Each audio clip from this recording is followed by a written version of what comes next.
Selamat pagi, selamat siang, dan selamat malam semuanya. Pada kesempatan kali ini kami akan mempresentasikan hasil tugas akhir kami, yaitu skenario PT Sheila Sapi.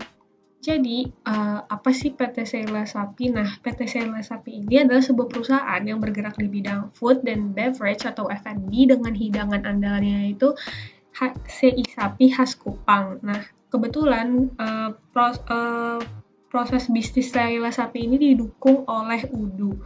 Nah, proses bisnisnya itu menjual hidangan sei sapi dan juga menjalankan operasional cabang. Nah, pada modul Udu ini, di sini kita akan menggunakan modul accounting, purchase, sales, manufacturing, point of sales, dan inventory.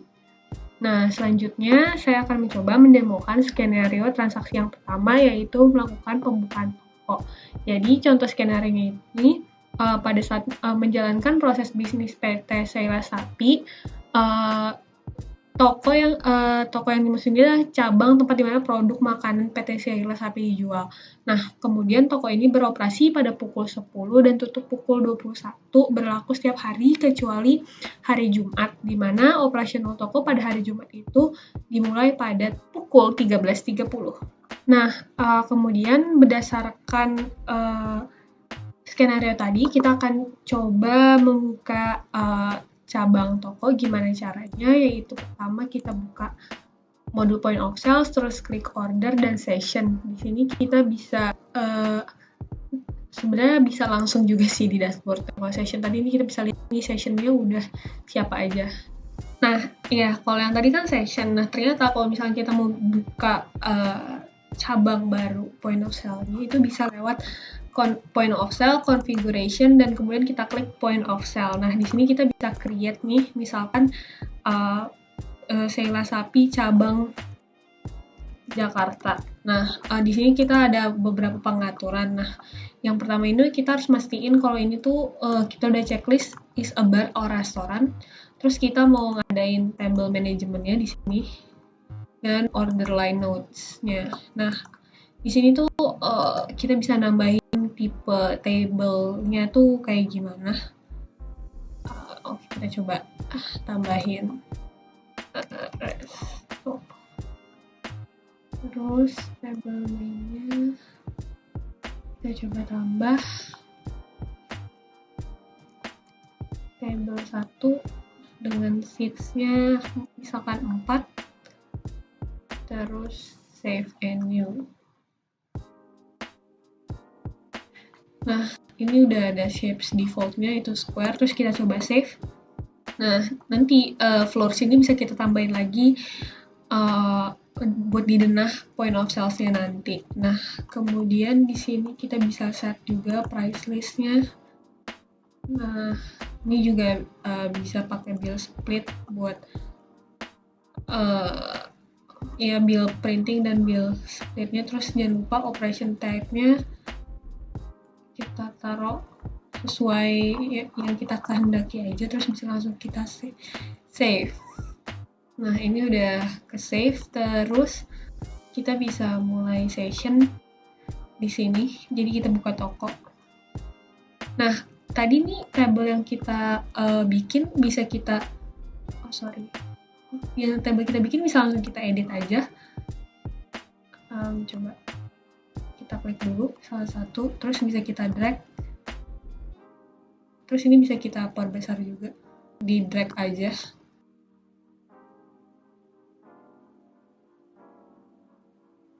Nanti kalau misalkan udah selesai bisa langsung balik lagi kayak gini.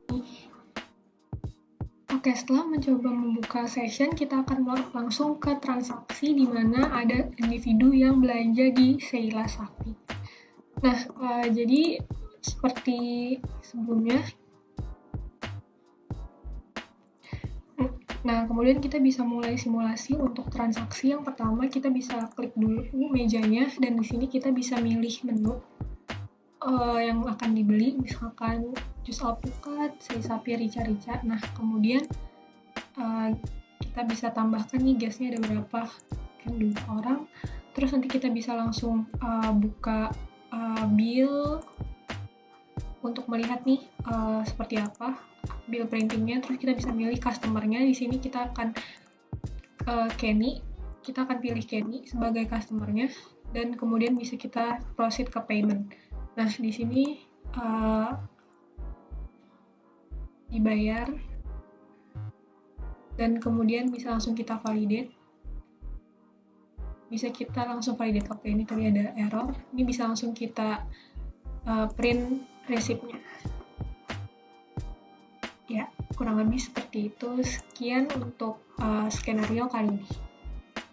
Baik, selanjutnya adalah transaksi penjualan makanan dan minuman melalui catering.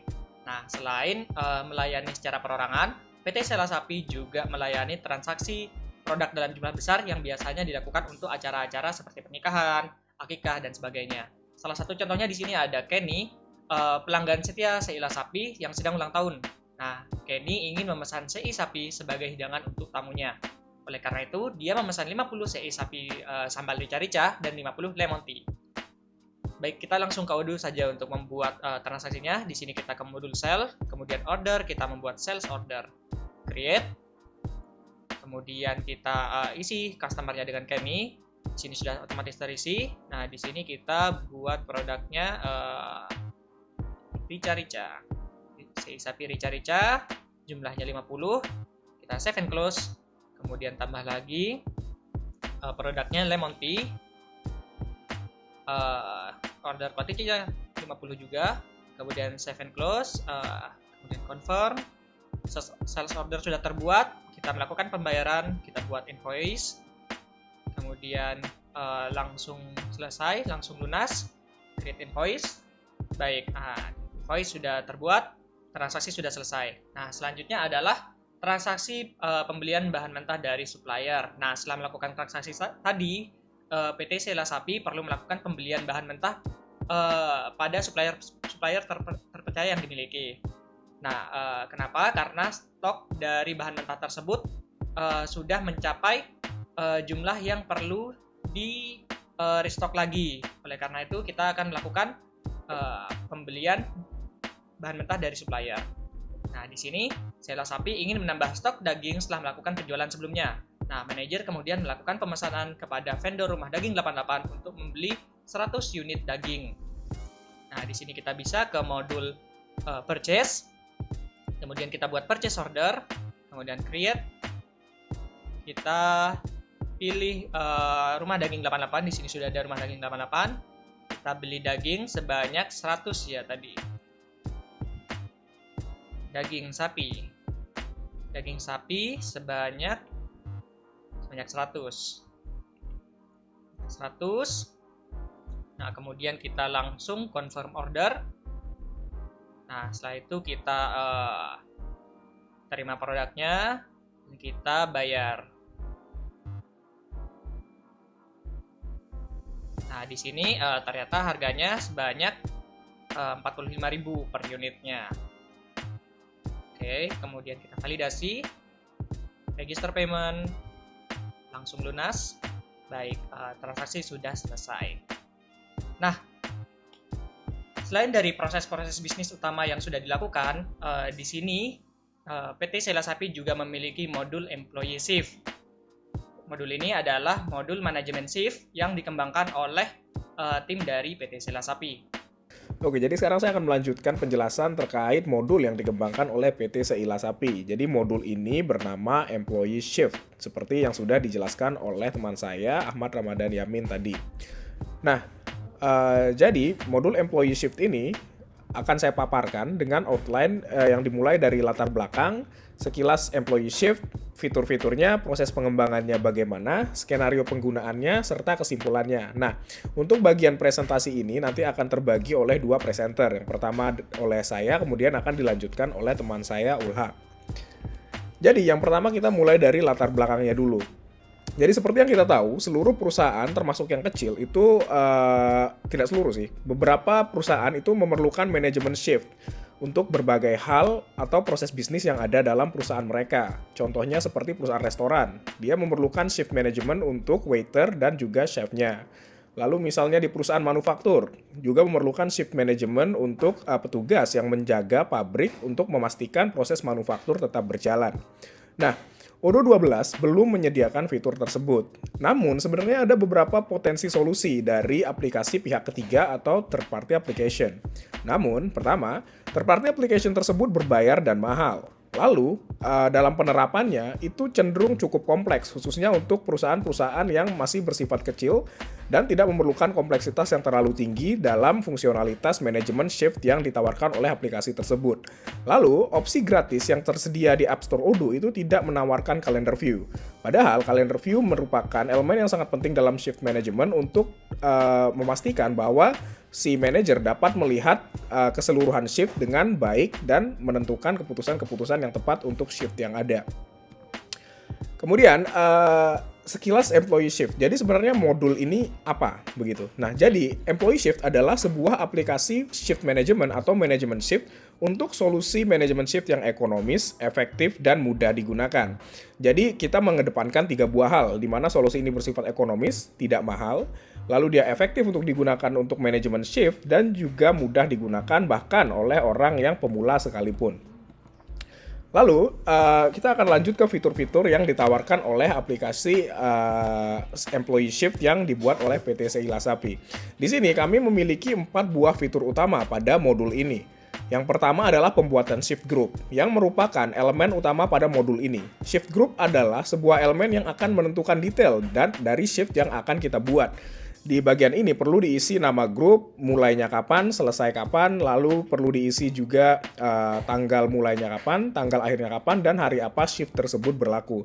Lalu setelah itu akan masuk ke fitur shift auto generate, di mana setelah kita mengisi data, modul akan langsung melakukan generate shift yang sesuai dengan data yang telah kita isi tadi. Seperti contoh pada kasus ini, kita membuat sebuah shift pada jam 4 hingga jam 6 sore di hari Selasa, tanggal 9 Juni hingga 21 Juli. Jadi, di keseluruhan hari Selasa di rentang tanggal yang sudah kita tentukan, itu sebuah shift pada jam 4 hingga 6 sore akan langsung di-generate secara otomatis oleh modul kami. Seperti yang terlihat pada gambar di bawah ini. Kemudian, setelah shift di-generate, kami juga menawarkan fitur yang yaitu calendar view untuk shift yang ada. Jadi, jika menggunakan calendar view, kita akan dapat melihat dan dengan mudah bagaimana gambaran shift yang ada pada keseluruhan shift yang dimiliki oleh perusahaan kita begitu. Seperti contohnya di sini, kita memiliki 3 buah shift ya, dari shift 2, shift 1 dan shift 3 yang ada pada hari Senin, Selasa, dan juga hari Jumat. Jadi calendar view ini akan memberikan gambaran menyeluruh terkait shift mingguan atau bisa juga dilihat sebagai opsi bulanan atau harian di suatu organisasi, sehingga akan sangat memudahkan manajer untuk melihat gambaran dari shift yang ada. Lalu, fitur kami yang terakhir adalah kami memiliki opsi untuk melakukan penambahan backup employee atau petugas cadangan.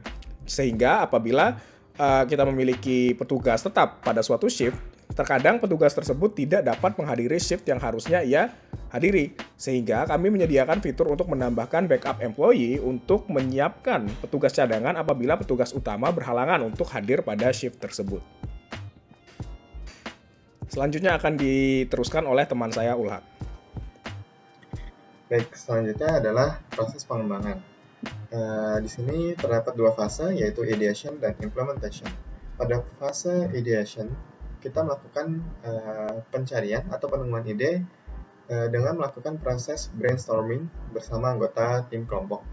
Proses brainstorming yang dimaksud adalah kita mencari atau melist masalah-masalah yang sering terjadi atau kebutuhan di sebuah restoran khususnya maupun sebuah perusahaan umumnya, dan dari masalah-masalah tersebut kita mengambil isu atau masalah ataupun kebutuhan, yaitu pembagian shift.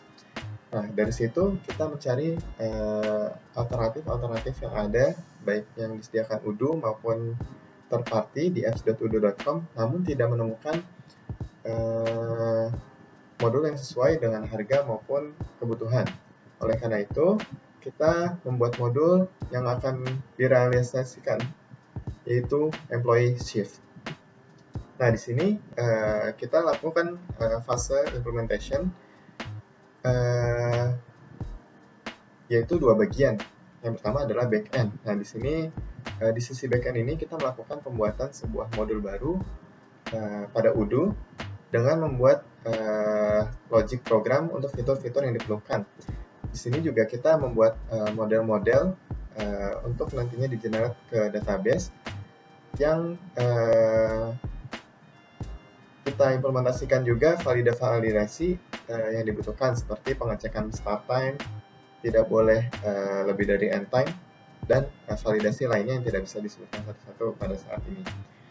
Lalu selanjutnya di sisi front end kita melanjutkan dengan menyesuaikan dengan back end-nya gitu. Bagian-bagian front end ini merupakan bagian yang dilihat oleh user seperti tampilan form, terus melihat kalender, dan interaksi-interaksi lainnya yang berhubungan dengan pengguna langsung. Next, selanjutnya kita melakukan skenario penggunaan. Nah, di sini skenario-nya adalah PT Seila Sapi membuka sebuah cabang untuk menjual produk mereka. Dalam menjalankan operasional cabang, PT Seila Sapi memperkerjakan 4 orang karyawan. Pekerjaan karyawan ini terbagi menjadi 2 shift, yaitu shift pagi dan shift sore. Shift pagi dimulai pada pukul 10.00 hingga 15.59, lalu shift sore dimulai pada pukul 16.00 hingga 21.00. Shift ini hanya berlaku untuk 1 bulan ke depan dan hanya pada hari Senin saja. Saat ini PT Seila Sapi menggunakan Odoo 12 Community Edition untuk operasional perusahaannya, namun ingin melakukan manajemen shift untuk karyawannya. Nah, manajemen pun memutuskan untuk mencari modul yang mendukung dan menemukan employee shift ini. Nah, selanjutnya manajemen lalu menggunakan modul employee shift untuk mengatur jadwal shift dan melihat tampilan kalender view dari shift yang ada. Baik, langsung saja kita praktekkan ya untuk skenario penggunaannya. Di sini kami telah mempersiapkan sebuah aplikasi Odoo yang sudah dideploy ke sebuah server, virtual server, dan menggunakan domain sendiri.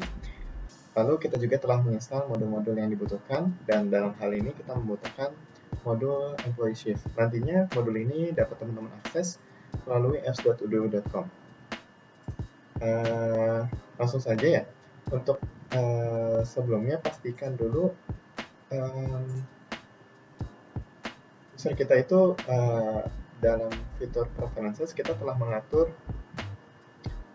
time zone kita gitu ya. Karena fitur ini berhubungan dengan tanggal juga, maka amannya kita set time zone kita. Nah, di sini kita telah men-set time zone kita menjadi Asia Jakarta. Langsung aja kita ke fitur kita, modul kita, yaitu employee shift. Pada halaman awal employee shift, kita akan langsung melihat tampilan dari jadwal atau kelompok shift yang telah dibuat sebelumnya. Jadi ketika kita ingin melihat daftar shift, nah kita langsung melihat pada halaman awal gitu, memudahkan pengguna. Nah, dalam hal ini kita masih kosong karena sebelumnya kita belum mengisi shift-shift yang akan dilaksanakan pada restoran kita. Nah, langsung aja untuk membuatnya, kita bisa ke halaman grup, lalu kita bisa membuat grup dari sebuah shift di sini. Dalam hal ini kita akan membuat 2 grup, yaitu shift pagi dan shift sore. Shift Senin pagi ini dimulai dari jam 10 hingga 15.59. Lalu kita bisa buat saja shift Senin pagi dimulai pada pukul 10 pagi hingga 15.59. Lalu shift Senin pagi ini berlaku hanya untuk sebulan saja. Jadi kita sepakati bahwa kita mulai pada tanggal 1 dan berakhir pada tanggal 30 Juni. Untuk harinya kita pilih hari Senin sesuai dengan yang diminta di skenario. Lalu untuk employee-nya, dalam hal ini kita men-set 2 orang employee dalam shift pagi ini.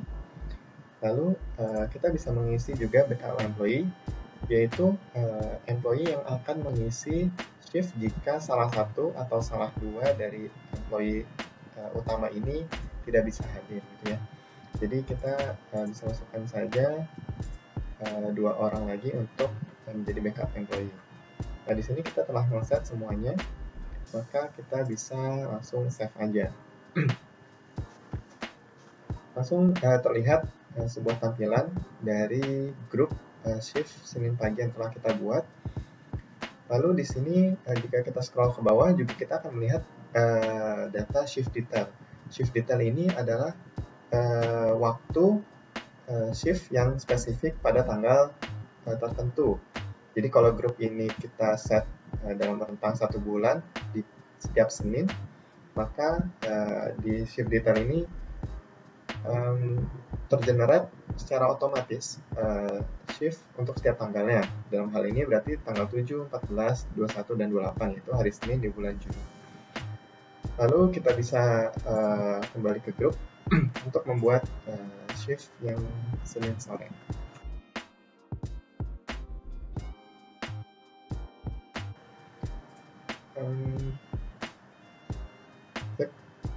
Maka 2 grup shift yang diminta pada skenario itu telah kita buat. Untuk melihat hasilnya, kita bisa melihat dalam bentuk list di sini grup, atau bisa juga melihat secara detail ya dengan tampilan kalender. Kita bisa lihat seperti ini. Nah, ini adalah kalender yang tadi kita lihat di awal, sudah terisi dengan shift pagi dan shift sore yang telah kita buat. Nah, ini oren-oren karena hari ini pada video ini dibuat itu pada hari Jumat tanggal 11. Nah, kita telah membuat shift pagi, Senin pagi, dan shift Senin sore. Maka di sini bisa dilihat tampilannya gitu ya, jadwalnya. Nah, di sini kita bisa lihat juga per hari, per minggu, dan per bulan seperti ini. Namun karena ini shiftnya berupa weekly, maka bisa lebih enak dilihat secara weekly gitu. Dan ini muncul hari Senin, setiap hari Senin akan muncul gitu ya. Dari tanggal 13 hingga 19 muncul juga, terus dari tanggal 20 sampai 26 dan seterusnya. Hingga tanggal 4 Juli sampai 10 Juli ini tidak muncul karena kita tadi setnya untuk rentang 1 bulan saja. Kita juga bisa set untuk selama setahun atau beberapa tahun, itu tergantung kebutuhan. Nanti field dari date-nya kita sesuaikan saja. Lalu shift lainnya bisa kita buat menyesuaikan dengan kebutuhan bisnis dari restoran atau bisnis kita. Lalu selanjutnya kita juga seperti yang tadi saya sudah bilang di awal, bahwa kita juga melakukan validasi gitu ya untuk beberapa hal atau beberapa field. Jadi kita contoh saja ini grup ketiga, kita validasi. Yang pertama adalah start time itu tidak bisa lebih dari dead time.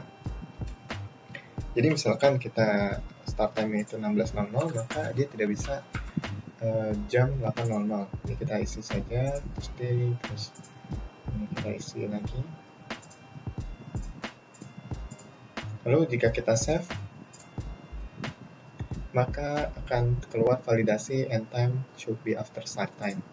Seperti itu. Nah, ini kita handle untuk start time dan end time-nya gitu ya.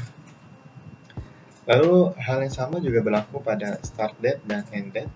Maka bila start date ada pada tanggal 11 Juni, kita set misalkan end date adalah tanggal 1 Mei. Maka ini tidak bisa gitu ya, end date can be set before start date. Lalu selanjutnya Ini kita handle juga bahwa field-field yang ungu ini berarti kita sudah set sebagai field yang wajib diisi. Jika tidak diisi, maka seperti aplikasi-aplikasi lainnya, dia tidak akan bisa tersave. Seperti itu ya. Selanjutnya adalah ini. Kita pindah ke employee shift. Nah, di sini kita hari ini adalah tanggal 11 Juni ya. 11 Juni. Lalu di sini sudah ada shift pada tanggal 7 Juni. Pada hari Senin. Andai kata kita ingin mengubah shift gitu ya. Shift Senin pagi kita ubah menjadi mulai dari jam 11 hingga 15.09, ceritanya COVID. Maka apabila kita edit shift Senin pagi ini, kita buka jadinya jam 11 atau jam 12. Nah, ini kita save. Kita lihat perbedaannya. Ini kita shift pagi, kita ubah jadi jam 11 pagi. Kita balik lagi ke tanggal. Maka kita akan melihat pada tanggal setelah tanggal ini, yaitu tanggal 14, ini kan udah setelah tanggal 11, maka dia akan berubah jadi jam 11 sampai 15.58 gitu ya. Seperti tanggal-tanggal setelahnya juga berlaku. Nah, tapi kalau kita balik lagi ke tanggal 7 Juni, karena ini sudah lewat dari tanggal hari ini, maka ini sudah tidak bisa diganti gitu ya. Jadi hari-hari yang sudah lewat, maka detailnya itu akan tetap sama, tidak ikut terubah. Itu canggihnya aplikasi employee shift kita. Seperti itu sih untuk validasinya. Di sini kita bisa grouping juga ya, melihat grupnya. Apakah kita mau lihat semuanya, tinggal di checklist, atau yang Senin pagi aja atau sore aja.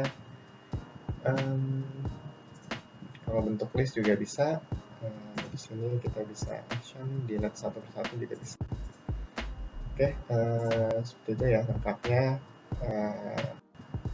employee shift kita. Kita juga bisa melihat jadwal atau shift dari setiap employee-nya dengan menuju menu employees di sini. Lalu di sini akan terlihat employee-employee yang ada. Lalu kita pilih aja misalkan salah satunya Abdul Jafar. Nah, di sini kita ke shift details, maka akan terlihat shift yang terassign nama Abdul Jafar ini. Dalam hal ini berarti Abdul Jafar mempunyai shift utama ini di shift Senin pagi, dan backup shiftnya dia di Senin sore. Seperti itu. Kita telah menyelesaikan skenario penggunaan kali ini. Oke, kita next. Jadi terakhir dari kami adalah pengalaman hidup selama eksplorasi UDU di mata kuliah Config ERP. Setidaknya ada 3 hal. Tentunya ada banyak hal, namun kita tidak bisa disebutkan satu-satu karena akan panjang sekali. Nah, ini adalah 3 hal utama pengalaman hidup yang kita dapatkan saat mempelajari UDU di Config ERP ini. Yang pertama adalah UDU ternyata bisa memudahkan integrasi proses bisnis baik untuk skala kecil maupun besar. Terkadang ada beberapa ERP lain itu hanya dikhususkan atau didesain untuk proses bisnis yang berskala besar, enterprise, dan cukup sulit untuk diimplementasikan di bisnis skala kecil gitu. Nah, di UDU ini menyediakan fitur-fitur yang cocok untuk bisnis yang skala kecil maupun yang sudah besar. Pindah ke poin 2, yaitu kita memiliki keleluasaan untuk menyesuaikan ERP dengan menggunakan UDU gitu, karena sifatnya open source. Kita bisa memiliki keleluasaan karena sifat open source ini membuat kita bisa menyesuaikan aplikasi kita dengan kebutuhan bisnis kita. Bahkan kita bisa membuat modul sendiri untuk memenuhi kebutuhan kita. Lalu yang terakhir, komunitas Odoo ini yang cukup besar memudahkan kita dalam mengembangkan aplikasi Odoo. Terima kasih atas perhatiannya. Semoga bermanfaat.